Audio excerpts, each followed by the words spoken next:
নমস্কার, আমি সুতপা। সুতপা ট্রাভেল ব্লগে আপনাদের সবাইকে স্বাগত।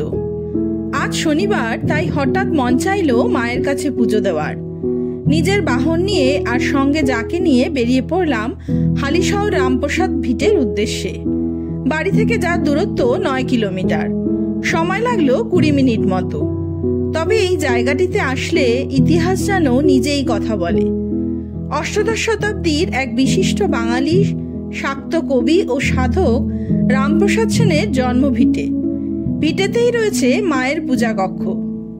দেবী কালীকে যিনি একেবারে বাঙালি ঘরের মা করে তুলেছিলেন। এই যে মন্দিরের ঠিক উল্টো দিকেই হলো ডালার দোকান আছে, পরপর এখান থেকে ডালা নিয়ে।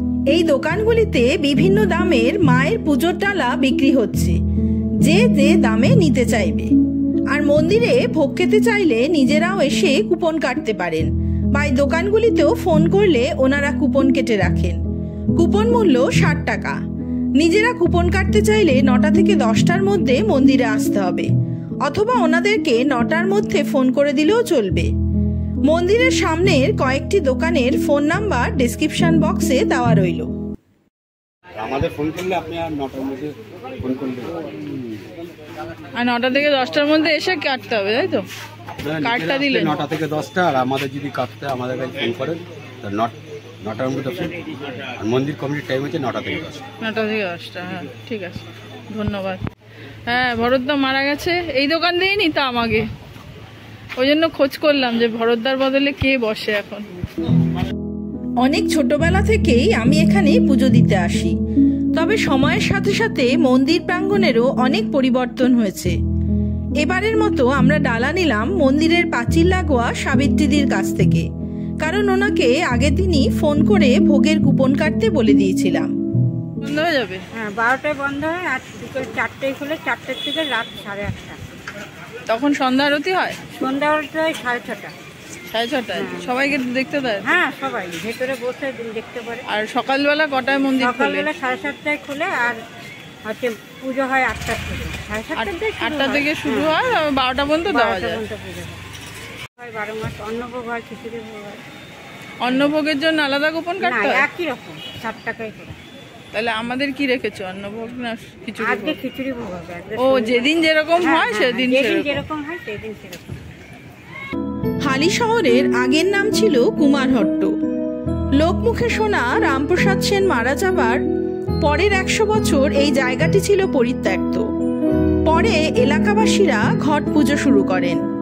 আর আজ থেকে 66-67 বছর আগে আসামের তেজপুরের এক ভদ্রলোকের স্বপ্নাদেশে এখানের এই কোষ্ঠী পাথরের মূর্তি স্থাপন করা হয়েছিল জগন্নাথ দেবের স্নানযাত্রার দিন। সেই থেকেই মন্দিরটি বসতবাড়ি রূপেই নির্মাণ করা হয়েছিল। মন্দিরে ঢুকতেই রয়েছে প্রশস্ত নাট মন্দির, যেখানে বসে মায়ের আরাধনাও করতে পারবেন। যে কোনো বিশেষ দিনেই এই মন্দিরে প্রচণ্ডই ভক্ত সমাগম হয়ে থাকে। তবে 26শে জানুয়ারির দিন অন্নকূট অনুষ্ঠানে এখানে প্রচণ্ডই ভিড় থাকে।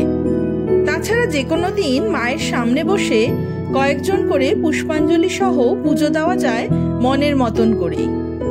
তবে এখন চারিদিকে এত জায়গার লেখা রয়েছে যে ছবি তোলা বারণ, তাই দেখে মোবাইল ফোনটা ব্যাগেই রেখে দিতে হলো। যেখানে মায়ের অধিষ্ঠান সেখানে তো বাবা বিরাজমান থাকবেনই, তাই মন্দিরে বা রামপ্রসাদের ভিটেতে ঢুকতেই ডান দিকে রয়েছে একটি শিব মন্দির। এবারে চলুন একটু বলি এখানকার ইতিহাস সম্পর্কে। রামপ্রসাদী গানের স্রষ্টা রামপ্রসাদ সেনের জন্মভিটা এটি। যদিও তার জন্মসাল সম্পর্কে দ্বিমত রয়েছে, 1718 বা 1723-এর মধ্যে। পিতা রামরাম ছিলেন একজন আয়ুর্বেদিক চিকিৎসক ও সংস্কৃত পণ্ডিত। রামরাম সেন চেয়েছিলেন যে তার পুত্র পারিবারিক চিকিৎসক বৃত্তি গ্রহণ করুক, কিন্তু রামপ্রসাদের সেদিকে আগ্রহ ছিল না, বরং আধ্যাত্মিক জীবনযাপনই তিনি অধিকতর সুখী ছিলেন। এতে উদ্বিগ্ন হয়ে তার পরিবারবর্গ সর্বাণী নামে এক বালিকার সঙ্গে 22 বছর বয়সী রামপ্রসাদের বিয়ে দিয়ে দেন। রামপ্রসাদের পিতামাতা তাকে উপার্জনক্ষম করতে চাইলেও রামপ্রসাদ অধিকাংশ সময়ই সাধনার অতিবাহিত করতেন। এরকম অবস্থায় রামরাম সেনের মৃত্যু হলে দারিদ্র্যের কারণেই রামপ্রসাদকে কাজে নিয়োগ করা হয়। কলকাতায় এসে দুর্গাচরণ মিত্র নামে এক ধনীর কাছারিতে মাসিক 30 টাকা বেতনে কেরানির কাজ শুরু করেন তিনি। কথিত আছে কাছারির হিসেবের খাতায় সদ্যরচিত শ্যামা সঙ্গীত লিখতেন তিনি। জমিদার রামপ্রসাদের জন্য মাসিক 30 টাকা বৃত্তি মঞ্জুর করে তাকে দেশে পাঠিয়ে দেন এবং শক্তি সাধনা ও সঙ্গীত রচনায় মনোনিবেশ করার জন্য পরামর্শ দেন। গ্রামে ফিরে রামপ্রসাদ কঠোর সাধনায় মগ্ন হয়। জানা যায় এই সময় তিনি আকুণ্ঠ গঙ্গাজলে দাঁড়িয়ে শ্যামা সঙ্গীত গাইতেন। লোকবিশ্বাস অনুযায়ী দেবী কালী আদ্যাশক্তি মহামায়া নানা রূপে তাকে দর্শন দিয়েছিলেন। বাংলার ঘরে ঘরে রামপ্রসাদ সম্পর্কিত নানা কিংবদন্তির প্রচলিত রয়েছে। সেগুলির মধ্যে রামপ্রসাদের বেড়া বাঁধার গল্পটি বেশ জনপ্রিয়। এই কাহিনী অনুসারে কালী রামপ্রসাদের কন্যা জগদীশ্বরী রূপে এসে কবিকে ঘরের ভাঙা বেড়া বাঁধতে সাহায্য করেছিলেন। রামপ্রসাদ পরে বুঝতে পারেন যে তার ইষ্টদেবী কন্যার বেশে এসে তাকে সাহায্য করেন। আরেকটি জনপ্রিয় কিংবদন্তি হল রামপ্রসাদের মৃত্যু নিয়ে। রামপ্রসাদ প্রতি বছর দীপান্বিতা অমাবস্যায় কালী পূজা করতেন। একবার সারা রাত পূজা ও গানের পর সকালে কালী প্রতিমা মাথায় করে নিয়ে বিসর্জনের পথে বের হন রামপ্রসাদ। ভক্তগণ তার পিছন পিছন বিসর্জন শোভাযাত্রায় অংশ নেন। স্বরচিত শ্যামা সঙ্গীত গাইতে গাইতে গঙ্গার জলে প্রতিমা বিসর্জনের সাথে রামপ্রসাদও বিলীন হয়ে যান। কবিরঞ্জন রামপ্রসাদ সেন বাংলা ভাষায় দেবী কালীর উদ্দেশ্যে ভক্তিগীতি রচনার জন্য বিশেষভাবে পরিচিত। তার রচিত রামপ্রসাদী গানগুলি আজও সমান জনপ্রিয়। রামপ্রসাদের জীবন সংক্রান্ত নানা বাস্তব ও অলৌকিক কিংবদন্তি বাংলার ঘরে ঘরে প্রবাদ বাক্যের মতো প্রচারিত। বাংলার ঐতিহ্যবাহী সুরের সঙ্গে ভারতীয় শাস্ত্রীয় সঙ্গীতের রাগরাগিনীর মিশ্রণে তিনি বাংলা সঙ্গীতে এক নতুন সুরের সৃষ্টি করেন।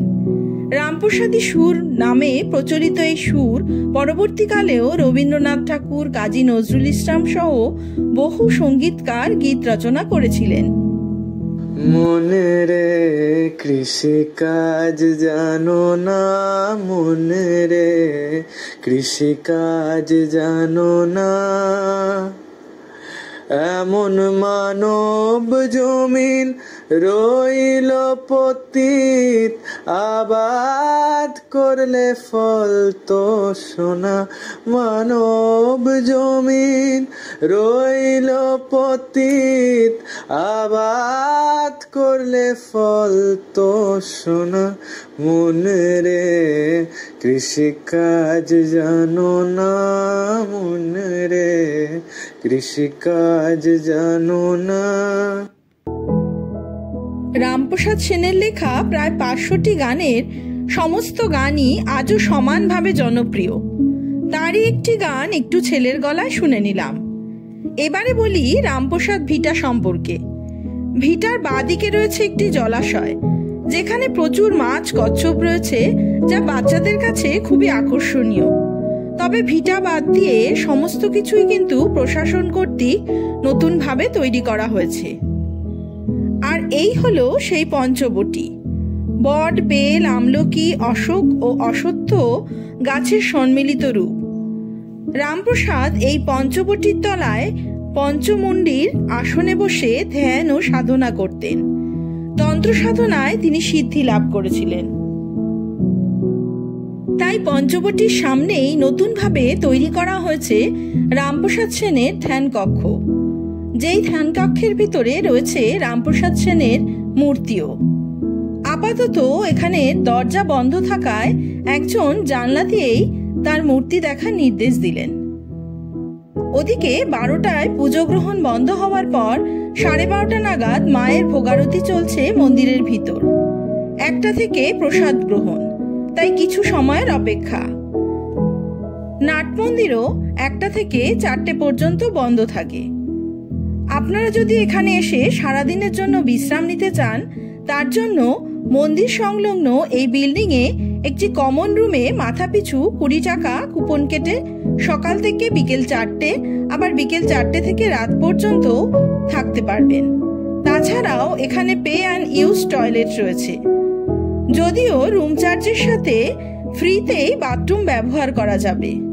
তাই একটা দিনের জন্য রামপ্রসাদ ভিটা সহ হালিশহরের আরো ঐতিহাসিক স্থান দেখতে আসতেই পারেন এখানে।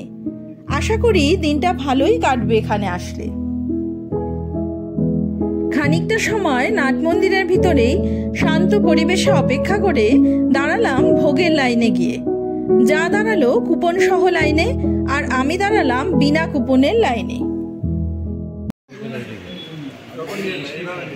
মানে কুপন যাদের কাছে আছে সেই লাইন, আমরা হচ্ছে কুপন ছাড়া লাইন, তাই তো? হ্যাঁ, এটা কুপন ছাড়া, যেটা হাত ভোগ হয়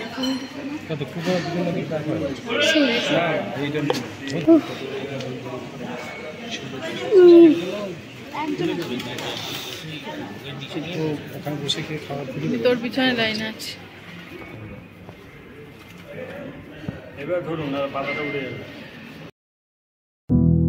ভোগের প্রসাদে রয়েছে খিচুড়ি, তরকারি, ভাজা আর পায়েস। মাটির মালসাতে ভোগ দেওয়া হয়েছে। ভোগ বসে খাওয়ার জন্য রয়েছে পাশেই বড় একটি কমন রুম। যদিও আমরা বসে খেলাম না, বাড়ির সবার জন্য নিয়ে যাব ভেবে গুছিয়েই নিচ্ছি এখন। ক্যারি ব্যাগ মন্দিরের সামনের দোকানে কিনতে পাওয়া যায়, তবে একটু দাম বেশি, পার পিস 5 টাকা। এবারে শুরু হলো কুপন ছাড়া লাইনের প্রসাদ বিতরণ। মোটের ওপর কুপন না কাটলেও এখানে আসলে প্রত্যেকেই প্রসাদ পাবেন। কোনো কোনো দিন অন্নভোগও দেওয়া হয়ে থাকে। হাতে করে প্রসাদ নিয়ে যতজনই আসুন না কেন প্রসাদ সবাইকেই দেবে। ভোগ খাওয়ার রুমে নিশ্চিন্তে ফ্যানের নিচে বসে খাওয়া দাওয়া করছেন পরিবার সমেত অনেকেই। পুজো দেওয়া হলো, ভোগ খাওয়া হলো, চলুন তাহলে এবার এগোনোই যাক। পঞ্চবটির অশ্বত্থ গাছের ঝুড়ি যেখানে নিচে নেমে এসেছে, সেখানেও অনেকে আবার ভক্তিভরে পুজো দিচ্ছেন।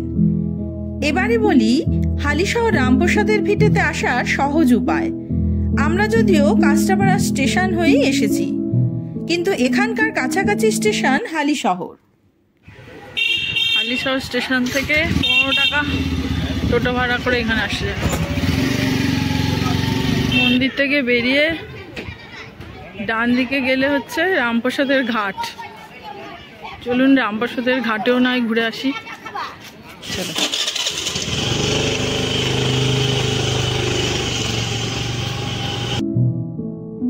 ঘাটের রাস্তাতেই রয়েছে আর এক পৌরাণিক মন্দির, 350 বছরের বেশি পুরনো শ্রী শ্রী বুড়ো শিব মন্দির, যা 1660 খ্রিস্টাব্দে নাবালক রাজা বিদ্যাধর রায় চৌধুরী প্রতিষ্ঠা করেছিলেন। হালিশহর বা কুমারহট্ট মানেই তাই পৌরাণিক নানা শিল্পের নিদর্শন। এই রাস্তাতেই একটু ঘাটের দিকে আরো এগিয়ে গেলেই রয়েছে জোড়া শিব মন্দির। মন্দিরের নিচের পাঁচিলে আবার টেরাকোটার শিল্পকর্মে রামপ্রসাদের জীবনের নানা গল্প ফুটিয়ে তোলা হয়েছে। নদিয়ার কৃষ্ণনগরের মহারাজ কৃষ্ণচন্দ্র রায় রামপ্রসাদের গানে মুগ্ধ হয়ে তাকে সভাকবির মর্যাদা দিয়েছিলেন। কৃষ্ণচন্দ্র তাকে 100 একর নিষ্কর জমি প্রদান করেন। এর প্রতিদানে রামপ্রসাদ তার বিদ্যাসুন্দর কাব্য কৃষ্ণচন্দ্রকে উৎসর্গ করেছিলেন। মহারাজ কৃষ্ণচন্দ্র রামপ্রসাদকে কবিরঞ্জন উপাধিও প্রদান করেছিলেন। শোনা যায় নবাব সিরাজদৌল্লা ও সুফি সন্তানেরাও রামপ্রসাদের আধ্যাত্মিক সঙ্গীতে মুগ্ধ হয়েছিলেন। হালিশহর শিবের গলির জোড়া শিব মন্দিরের প্রতিষ্ঠাতা ঋষিকেশ আশ্রমের মহারাজ। মন্দিরটি বাংলার 1405 সনে সকলের জন্য নিত্য পূজার জন্য নির্মাণ করা হয়েছিল। সামনেই রয়েছে রামপ্রসাদের স্নানের ঘাট। এই রাস্তারই ডান দিকে কাস্টাপাড়া স্টেশন আর বাঁদিকে হালিশহর স্টেশন। গঙ্গা তীরের এই স্নানের ঘাটটি রামপ্রসাদ স্নানের ঘাট নামে পরিচিত, কারণ প্রচলিত মতে এই ঘাটেই সাধক রামপ্রসাদ মাকে মাথায় করে নিয়ে গঙ্গার জলে মায়ের বিসর্জনের সাথে নিজেও বিলীন হয়ে গিয়েছিলেন। প্রায় 350 বছর আগের এই পৌরাণিক ঘটনাকে মনে করেই এই তোরণ নির্মাণ। তবে এই ঘাটের ঐতিহ্যই আলাদা। আমরা সকলে এই ঘাটকে পবিত্র বলে মেনে থাকি।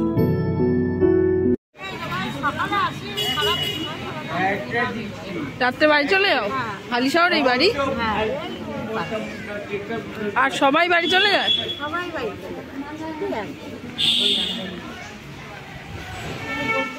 খাবার কে দিয়েছে? খাবার ও অনেকে এসে দেয় তো ওইখানে।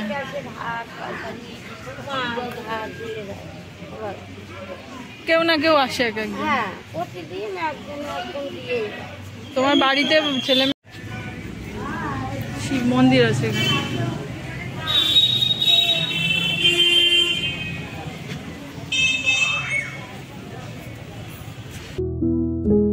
পবিত্র এই ঘাটে নানা ধর্মীয় ক্রিয়াকর্মও হয়ে থাকে। গঙ্গার ঘাটে হয়ে থাকা নানা ধর্মীয় রীতিনীতি তার মধ্যেই পড়ে। আবার এই ঘাটে বসে থাকা নানা ভিক্ষুক বা সন্ন্যাসীদের খাবার, জামা কাপড় দান করে পুণ্য লাভের আশায় আসেন বহু মানুষজন প্রতিদিনই। অন্যদিকে গঙ্গায় ডুব দিয়ে স্নান করা তো আমাদের হিন্দুদের আর এক পুণ্য অর্জনের পন্থা। তাই সবকিছু মিলেমিশে রামপ্রসাদের ভিটে আর গঙ্গার ঘাট সমান ঐতিহ্যপূর্ণ।